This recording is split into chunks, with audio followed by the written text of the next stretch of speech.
Hello everyone. In this video, we are focusing on how second order differential equations can describe the impact of advertising on sales. When you think of advertising, what comes to your mind? Bright posters, catchy jingles, or funny TV ads? Most people see it as a pure creativity. But here's the secret.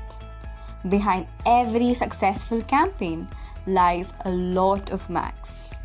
Advertising does not have an immediate or permanent effect.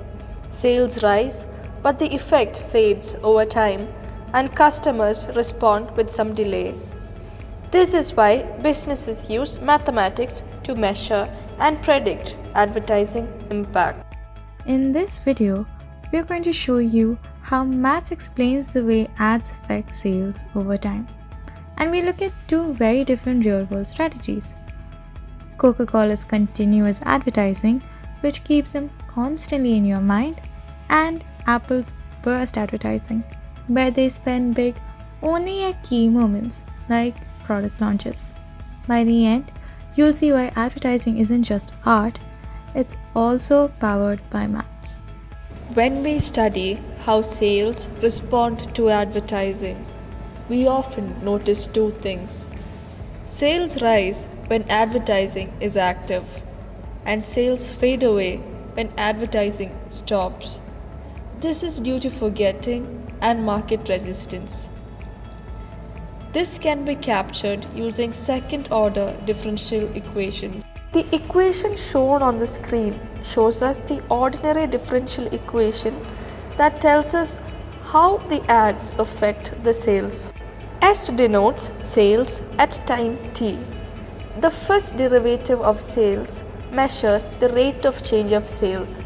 It measures whether the sales are rising or falling, the growth or the decay. The second derivative of sales measures the acceleration or the deceleration of sales, how sharply the sales react to the ads being stopped. A measures the forgetting rate, how quickly customers forget ads, and B measures the market resistance, the friction to maintain the sales without ads. This equation captures only the natural decay of sales. We see that the right-hand side is 0. This is because there is no external or new advertising input. So we can conclude that the equation is homogeneous. If we included ongoing advertising, we'd have a non-homogeneous case and we'd have to model the equation differently. Now let's move into homogeneous solutions of our differential equation model. When we look at sales influenced by advertising, we can describe the dynamics using a second-order differential equation. The corresponding characteristic equation is r squared plus ar plus b equal to 0. Here, the type of solution we get depends entirely on the roots of this equation. Each type of root actually represents a different advertising outcome. First, if the roots are real and distinct, then the solution takes this form. In advertising terms, this represents sales that rise or fall smoothly over time without oscillations. You may think of it as customers responding quickly and then sales fading steadily after the campaign. Second, if the equation has a repeated root, then the solution is as follows. This is more critical case. It suggests that sales decay readily but in a tighter, more constrained manner. In practice, it can reflect a market where customer memory fades at a balanced rate, neither too fast nor too oscillatory. Finally, if the roots are complex, then the solution looks like this is especially interesting because complex roots introduce oscillations. In advertising, this corresponds to sales cycles, periods of rise and fall like when campaigns create temporary excitement that fades and resurges, often seen in seasonal promotions or burst advertising strategies. So, overall, the mathematics is not just abstract, it shows us how sales respond when advertising stops, whether they fade smoothly, decline critically, or oscillate. This insight is powerful because it helps companies to decide how to structure their campaigns for maximum effect.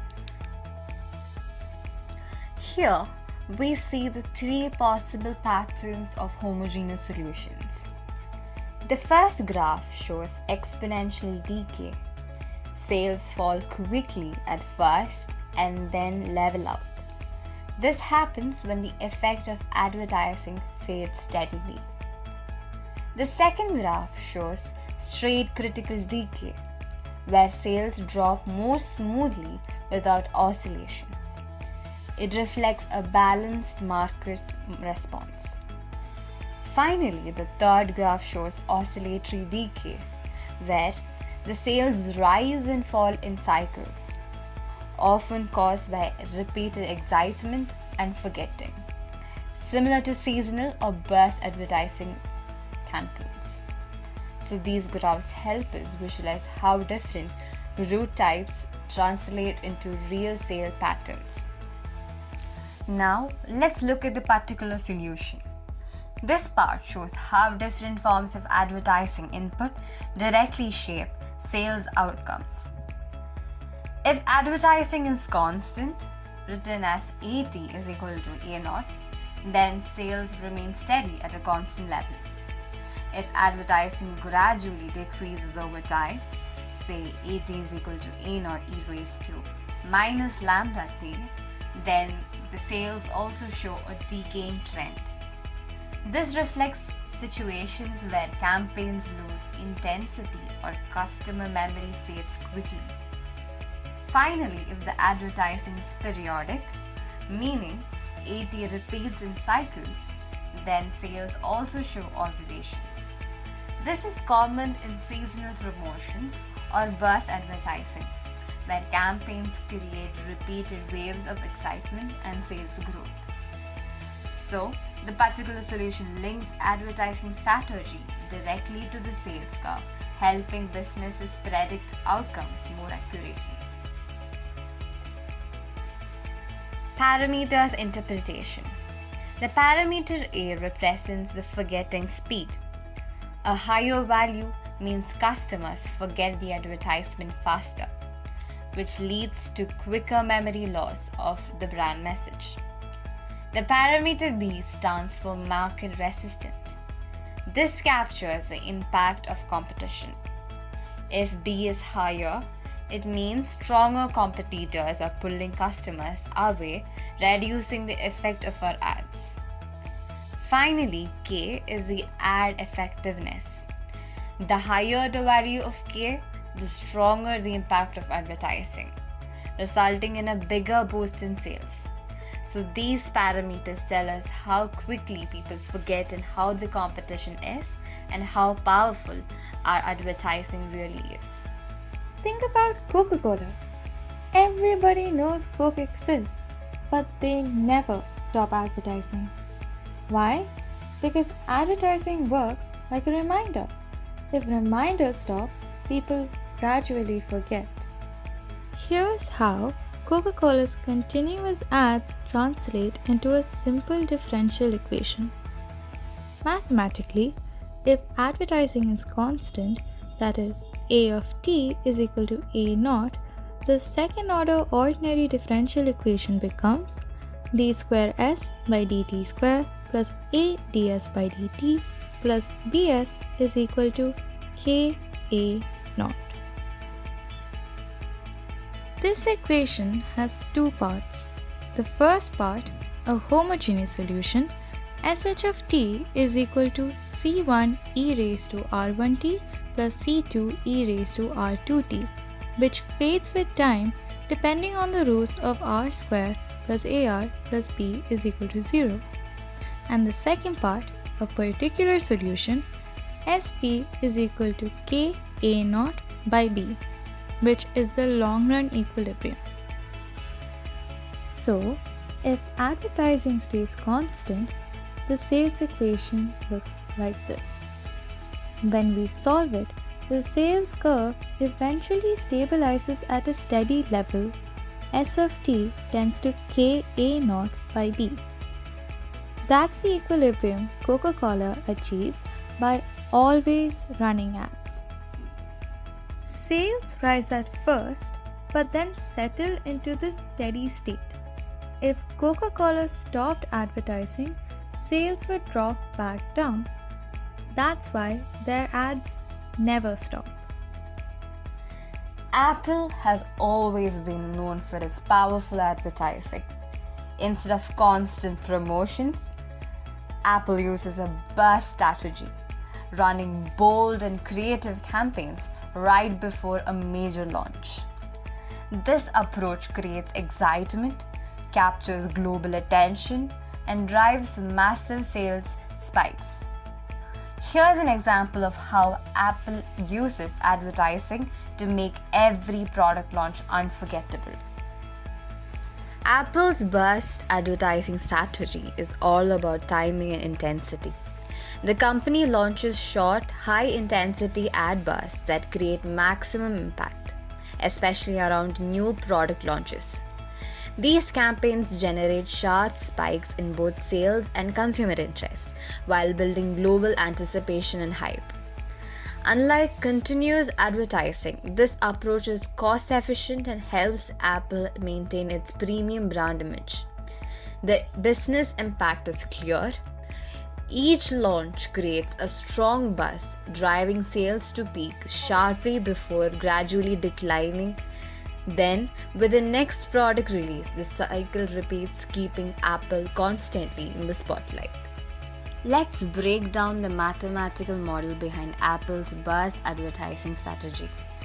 The sales response over time is captured by this equation. S of t is proportional to e to the power of negative alpha times t minus 5 for t greater than or equal to 5. Here A0 represents the peak sales right at launch. T0 is the product launch time, in this case day 5. And alpha is the forgetting rate, which shows how quickly customers lose interest or get influenced by competitors. In simple terms, sales start high at launch and then drop off exponentially. This mirrors Apple's strategy perfectly. A big spike in attention during a product drop, followed by a sharp decline until the next big release. This model helps explain how timed ad bursts keep Apple top of mind over and over again. Here we see how Apple uses burst advertising to influence sales. Sales naturally decay over time unless boosted by a marketing shock.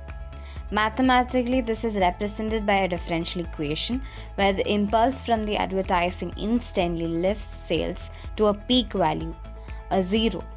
After this spike, sales gradually decline exponentially as shown in the graph. This strategy allows Apple to create noticeable surges in sales around key product launches, maintaining consumer interest and maximizing revenue efficiently. So Coca-Cola's ads give them a stable equilibrium, steady sales year after year. Apple's ads create bursts of excitement, but sales fade until the next campaign. And the beauty is, both behaviors come from the same differential equation. The only difference is the advertising function A. That is why this model is so powerful. So, what did we learn? Advertising may look like pure creativity, but maths is working quietly in the background.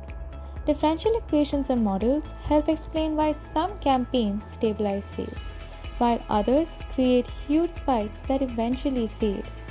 And companies use these models differently.